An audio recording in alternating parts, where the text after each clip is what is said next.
Absolutely, I can see the future. I've been doing it for 30 years. Everybody talks about a dream, and everybody has dreams. I didn't have a dream, I had a vision. What he dreamed was, in fact, what happened. I still remember her voice now saying, "Sorry to bother you, Dr. Hahn. I've had this waking premonition of an attack." I think the fear is that other people will actually blame you for it and say, you know, if you hadn't have had this dream, it wouldn't have happened. We're dealing with a real effect. There really is information coming from the future. Coincidence, skeptics will say, just lucky guess. How many lucky guesses do you need before you turn around and say, hang on a minute, something's going on here?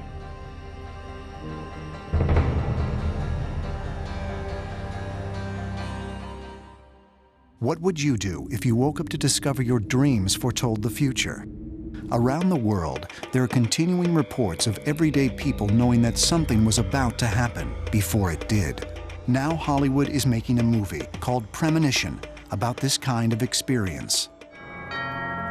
Mrs. Hanson? Uh-huh. I'm sorry to tell you this. Your husband was in a car accident. He died on the scene yesterday. Tomorrow we should probably start thinking about funeral arrangements. Mom, I'm not ready for that. Nobody's ready for anything like this, honey.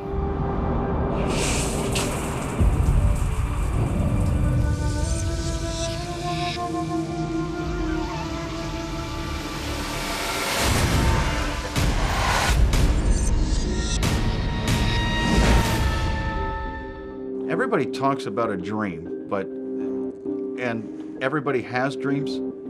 I didn't have a dream, I had a vision. David Booth is still haunted today by what he lived through over 25 years ago.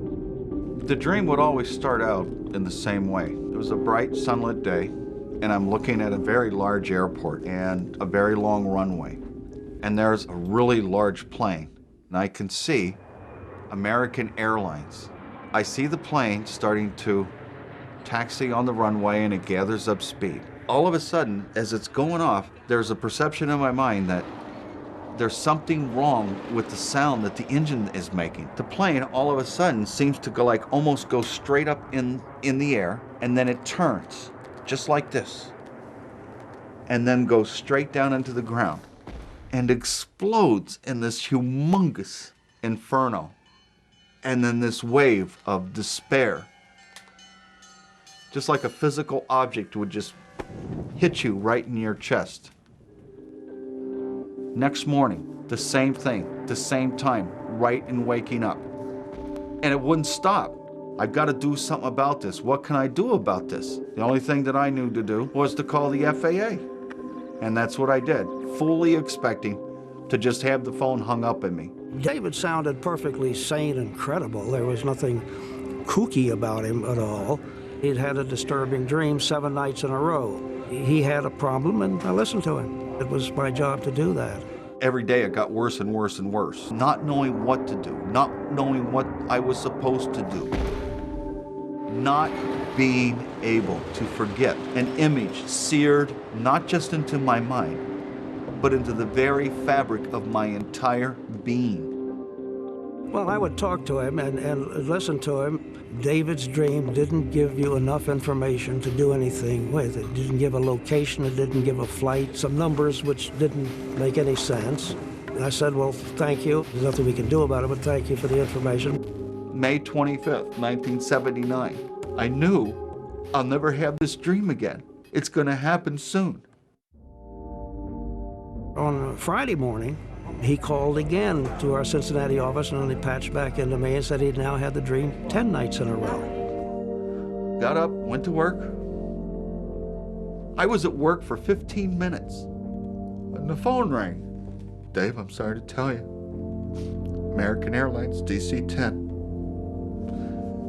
just crashed an hour ago on takeoff. Nobody survived.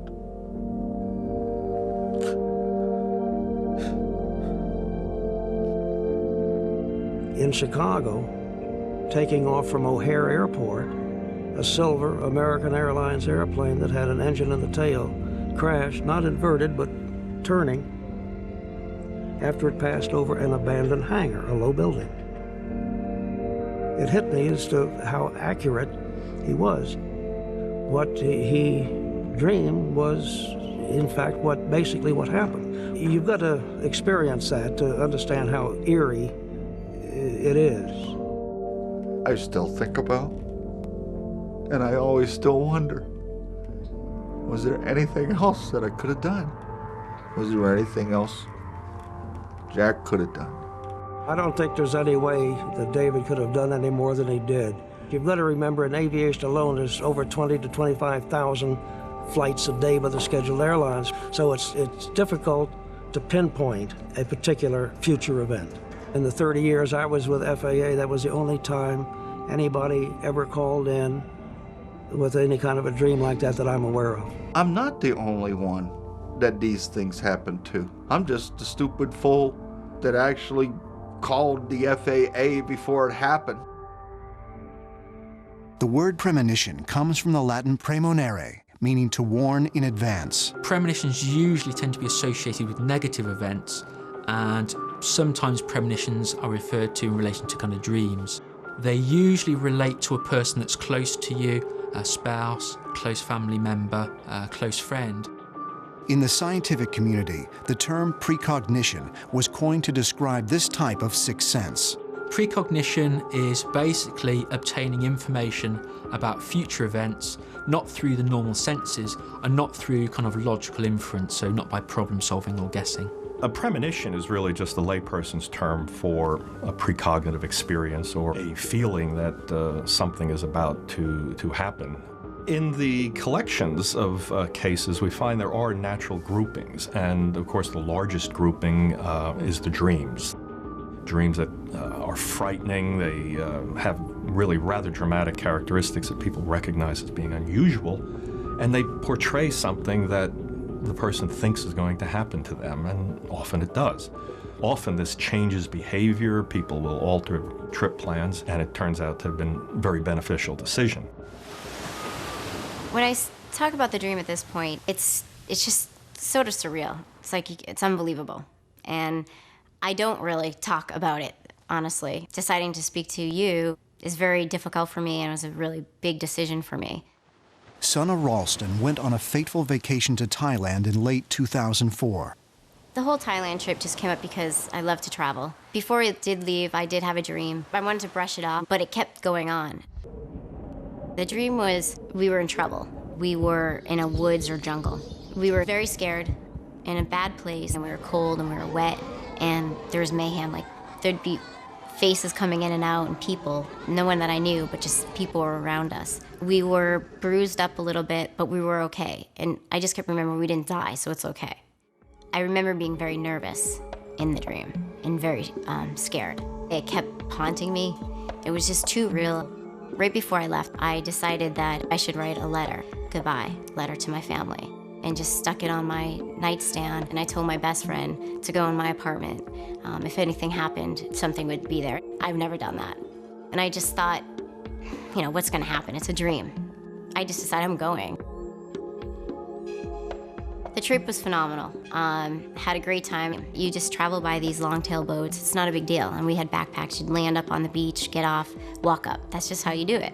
The gentleman on the island helped us rent a boat for one day. On the boat, when we were going out there, the water at that time was not as pristine and calm.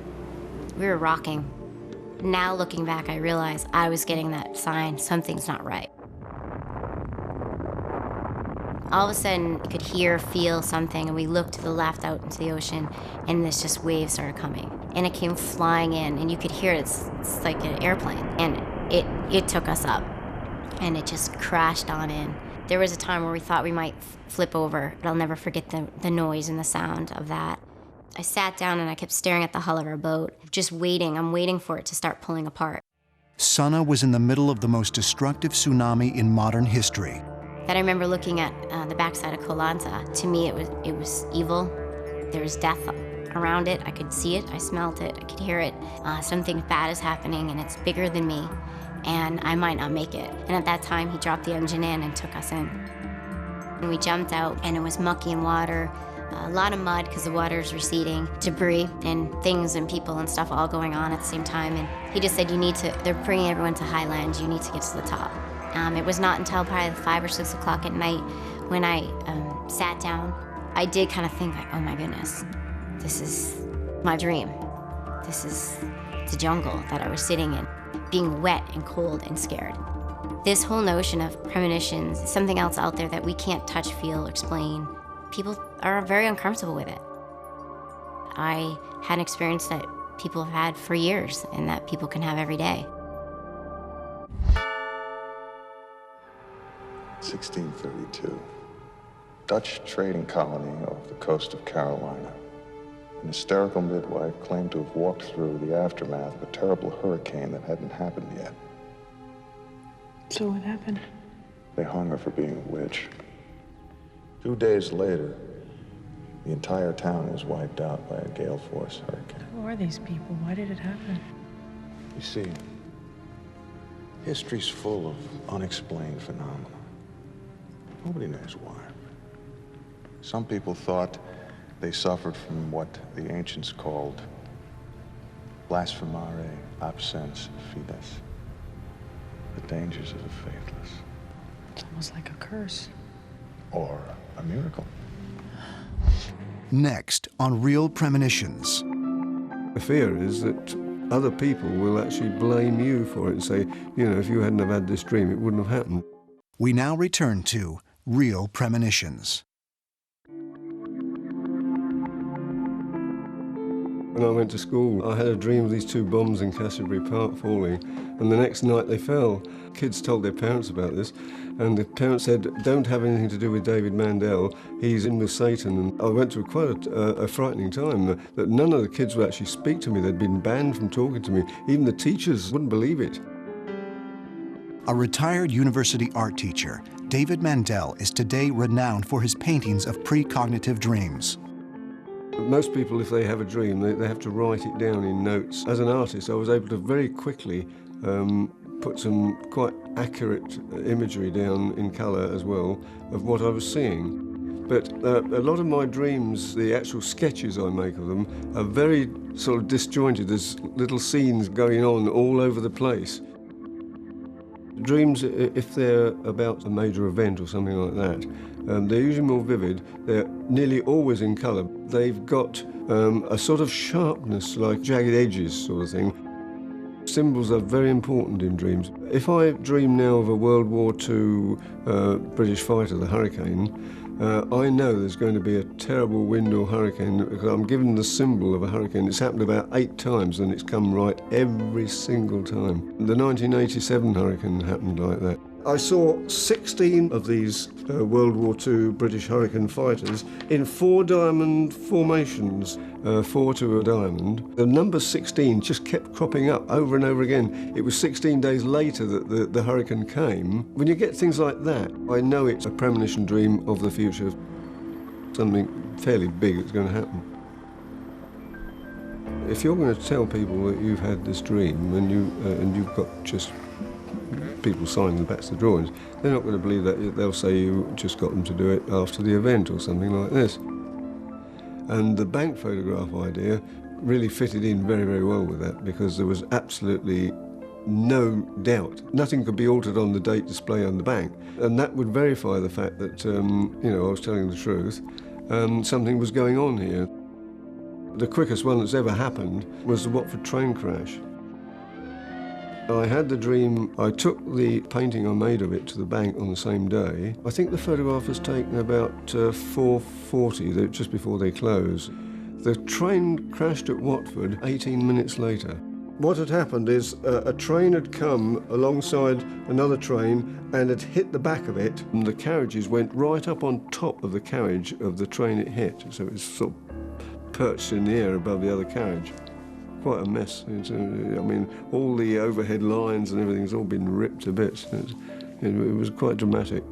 Now, the really sort of unnerving thing, my body started to actually start going quite cold with not fright, but with shock, really. There must have been people boarding this doomed train while I was having the bank photograph taken. The fear is that other people will actually blame you for it and say, you know, if you hadn't have had this dream, it wouldn't have happened. Sometimes people have had a dream and felt they might have done something to prevent the bad event happening, and then it's very upsetting, and they carry a burden of guilt. Now, it's pretty rare that you can intervene. If you see a plane crashing, there's not much you can do about it. But it's very unsettling when these things happen. I think it's important for people to know and not feel isolated or made to feel too special or too unusual. These things can happen and you don't cause it by dreaming it. It doesn't stop the feeling of guilt that you've had this dream. I guess what I think is, when in doubt, act as if you can intervene. When in doubt, if you think someone's going to die, call them up and tell them you love them, or whatever you need to tell them. Act as if you can do something, and who knows? I certainly don't know. Oh, what's this all about? Mama said to give you extra hugs. Extra hugs? Extra hugs and extra kisses. Now, off to bed. Go brush your teeth. Hey, girls, why don't you tell Daddy how much you love him? Love you, Daddy. Me too. Well, thank you, ladies. Aren't you going to tell them? Tell them what? That you love them. You girls know how much I love you, right? Right? I love you more than anything in the whole wide world. One of the difficulties with precognition is this idea of, is the future fixed or not? And if the future isn't fixed, can a person intervene?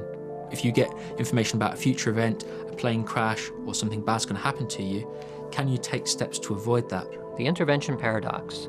The paradox is that if you get information from the future, will that allow you to do something now that will cause that future not to occur? And so how could that be? So there are two ways of thinking of it. One way is that the future is actually fixed. There is destiny. There is no way you can change it. Even if you get information about the future, you may try to change it, but you won't be able to. The other way of thinking of it is that the future is probabilistic, that we're sort of in the present and the future is spinning out through a trillion or more, actually almost an infinite number of possibilities playing out at each instant. I think with precognitive dreams, they tell us something that's going to happen in the future. And I know because the precognitive dream had saved my life. Back in the 50s, I worked for a pioneering rocket engine company as the only female chemist in an all-male department. And I worked on rocket fuels and high-temperature lubricants, things like that. And the fuels were very unstable and very dangerous. One day, I was working on a kind of pioneering project of a new gas that they had produced in our laboratory. I went to remove the safety shields at the end of the day and pulled up one plexiglass shield and pushed another one aside, and the whole thing just blew into my face. And I was literally burning to death. So I knew I needed help, and nobody was coming. People ran away. I heard a voice in the doorway just as I felt myself lift out of my body. I woke up in the arms of a technician, my good friend and colleague, Ed Butler. He told me what had happened, that, he was not a hero. He had rescued me exactly as he had dreamt about doing it several times before. Each time he dreamt that, he was in his laboratory and he heard the explosion. Then he heard me screaming, eventually came running, and then went in and pulled me out by one foot that wasn't burning. That was the only thing, and put me under a deluge shower. And at that point, he would always wake up. When it really happened in real life time, he carried out the rescue just as he had in his dream. The repetitiveness for him constituted rehearsals. I was astounded, and neither one of us would tell the people we worked with about it for a long time, because they would have thought we were totally cuckoo. I do think it's an innate human ability. I think that some people have greater ability than others. If we pay attention to these things and really put our minds to it, our dreaming minds and our waking consciousness, we can change many things that happen to us and to other people. Can I help you? I'm Linda Hansen. Hello, Linda. I'm Dr. Roth. Do you know me? Should I? I wake up and he's dead. I wake up and he's alive. Different things around me all the time that I can't explain. Things that I've done. People talking to me. People who know me, but I have never met. People like me. Yes. Seems a little complicated. Tell me about it. Next on Real Premonitions. I don't believe I can see the future. I know I can. Belief doesn't have anything to do with it anymore. Now return to Real Premonitions. I have that look. What look? Like you want to tell me something.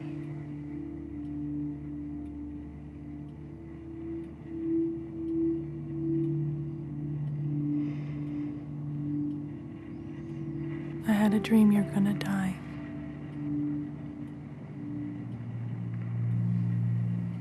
It was only a dream. Everything's gonna be fine. I didn't really understand that I could see things that I know today are foreboding warnings of disasters, and I've had a lot, lots and lots. Since her youth, Barbara Garwell has dreamt of disasters and assassinations before they actually happened. The first big one, I was about 14. I was on a hillside in Northern Ireland. I looked up at the sky and I saw this aircraft.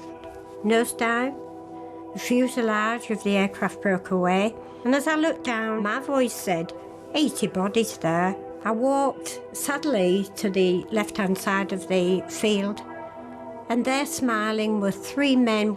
Suspended above the head was a rugby ball. It was 2 o'clock as I woke up. I ran downstairs and I said, Dad, please let me tell you about this dream. I went to Mass, came home that Sunday. My dad turned the radio on and God, he said, Barbara, listen. Hillside, Northern Ireland, aircraft, 80 bodies.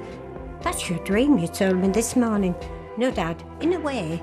But I said, where are the survivors? But he said, no mention of survivors. So I said, well, it's wrong to say that it was my dream in full. The following evening, we had a local paper.